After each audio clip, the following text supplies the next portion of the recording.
right, so let's pick up with Homo sapiens neanderthalensis, or basically Homo sapiens Neanderthal. Neanderthal man, but of course it's German, so TH is actually pronounced like a T. Now, Neanderthal lived 225,000 to 28,000 years ago. And it's named for the Neanderthal, which is the valley of the Neander River in Germany, where the first fossils of Neanderthal were found. And this happens to be the location where some of those first fossils were discovered. Now, when we look at the skull of Neanderthals, they still have those brow ridges, right? Those ridges above the eyes. They are prognathous, so they have that chin that comes downwards.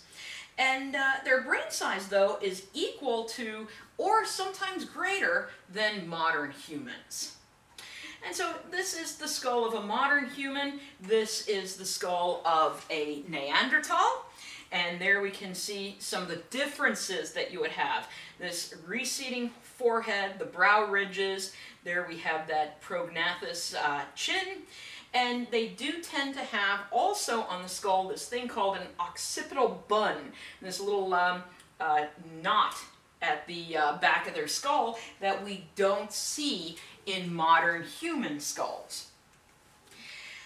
The skeleton of Neanderthal was more robust than modern humans. That just really means that it's kind of beefier, stronger.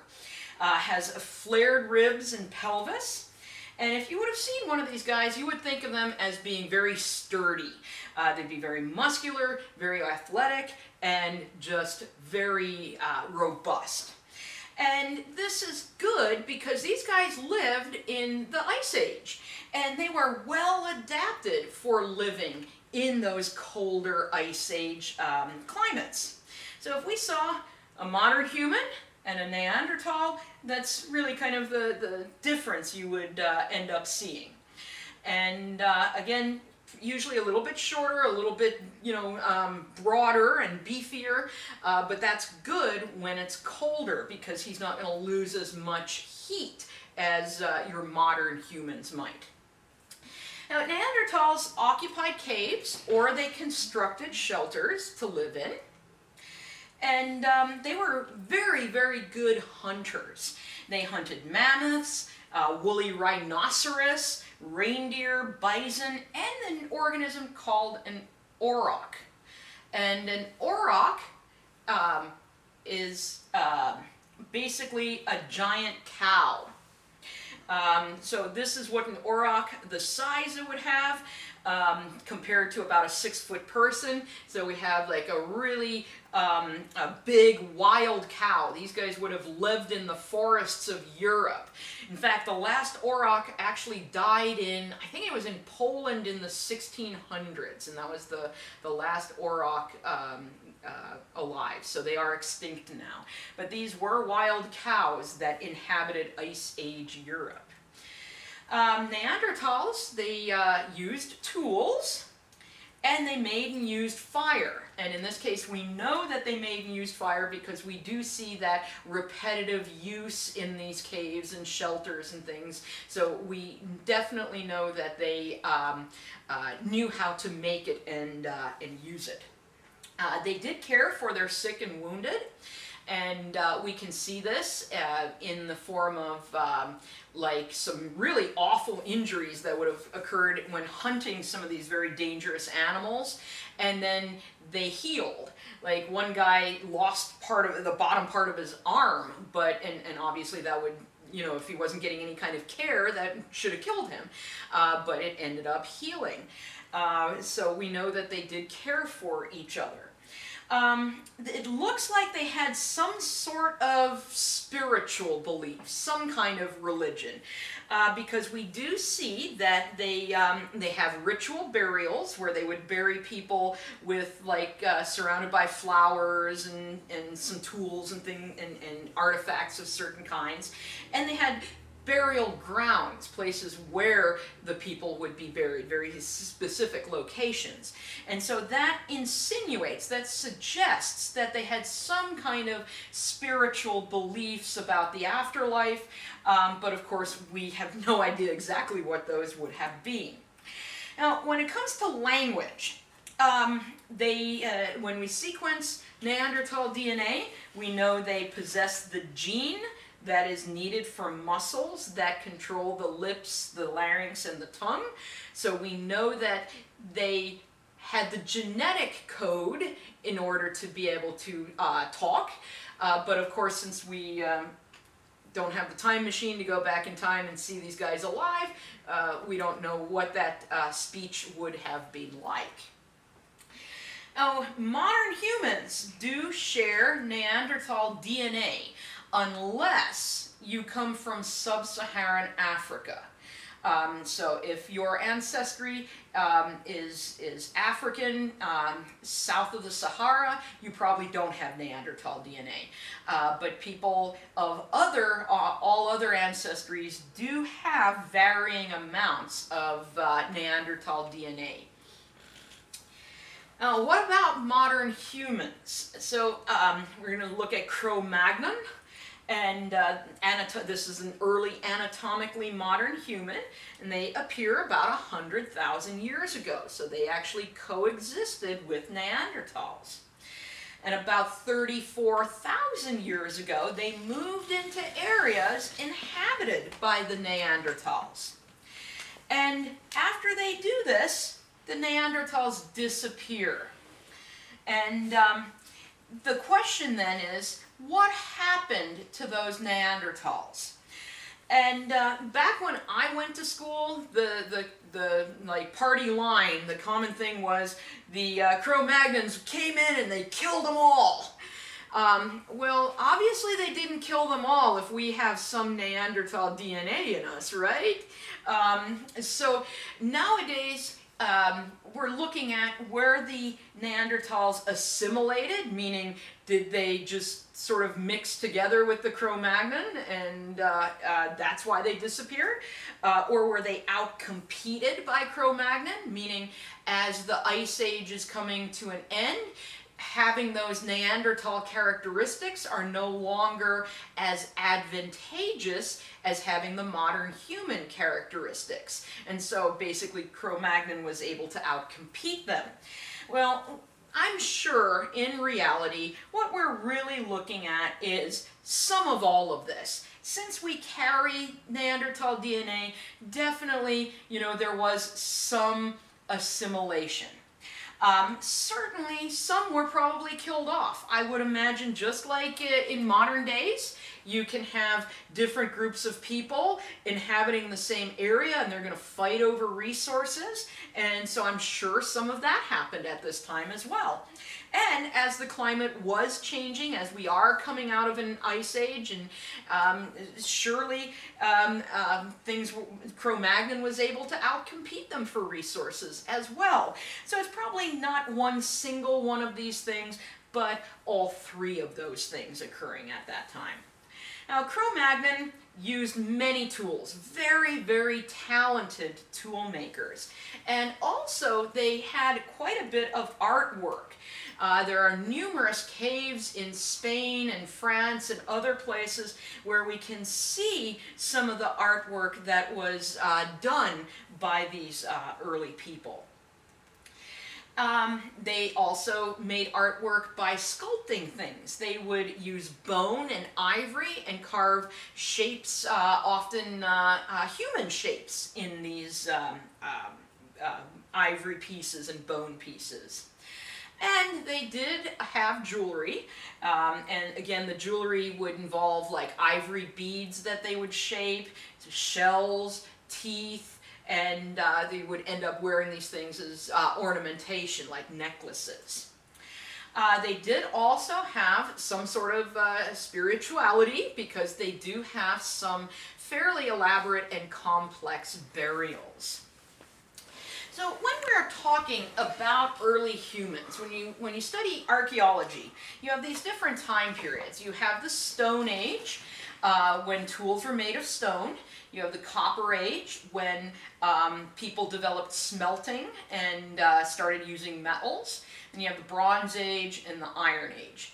And so we're going to look at something very important that happened with humans all the way back in the Stone Age. The Stone Age is separated into 3 time periods, and that's the Paleolithic, Mesolithic, and Neolithic. And so basically Old Stone Age, Middle Stone Age, and New Stone Age. And we see some very important developments when we get to the Neolithic. So the Neolithic begins about 15,000 to 10,000 years ago. And the technological developments that mark this time is the domestication of crops and animals. So we are going away from just solely being these hunter-gatherer societies to actually growing crops instead of just wandering around looking for edible things, and also raising livestock instead of just wandering the woods trying to hunt for stuff. And so we have this domestication of crops and animals at this time. And so what they did, they would find things like there's a grass called einkorn, and instead of looking for that, they'd start planting just entire fields of this einkorn and harvesting it and stuff like that. Now, also in the Neolithic, a development we get is pottery. People start learning how to create pottery. And those are the technologies that define the New Stone Age.